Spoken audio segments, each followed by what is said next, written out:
ஏண்ணே எங்கண்ணே கிளம்பியாச்சு? டியூஷனுக்கு போறோம். பிள்ளைலாம் ஸ்கூலுக்கு போறியாண்ணே?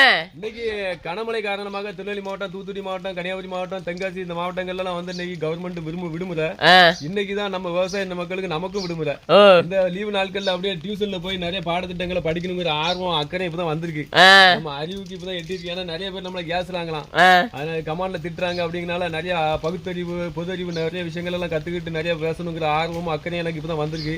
என்னோட அறிவு கண்ணை திறந்த அன்பு உள்ளங்களுக்கு வாழ்த்துக்கள். இன்னைக்கு டியூஷன்ல போய் வாத்தியார்ட்ட போய் நிறைய கேள்விகளை கேட்டு நிறைய கருத்துக்கள் எல்லாம் புரிஞ்சு தெரிஞ்சு படிக்கணுங்கிறதுனால போறேன். ஒவ்வொரு கேள்வியை கேட்டு வாத்தியார் குரங்காக்கிற வேண்டியதான். ஏன்னா நிறைய மக்கள் எல்லாம் நினைக்கிறாங்க விவசாயி தானே, இவனுக்கு என்ன தெரியும், பகுத்தறிவு இல்லாதவனோ, பைத்தியக்காரனுவன், காட்டு வேலை செய்யறானுவன், காவாலி பேலுவன், இவனுக்கு ஒன்னும் தெரியாது அப்படின்னு நினைக்கிறாங்க. எல்லாருக்கும் எல்லாம் தெரியும். தெரியலட்டாலும் படிக்கணுங்கிற ஆர்வம் அக்கறையும் எனக்கு வந்திருக்கு. அப்படின்னா என்ன போல நிறைய இருக்கிற தெரியாத மக்கள் எல்லாம் நமக்கு வயசாயிட்டு படிக்க முடியாதுன்னு நினைக்கிறாங்க. நம்ம கல்வி கற்கிறதுக்கு வயசுங்க தடையே கிடையாது. எல்லா வயசுலயும் படிக்கலாம்.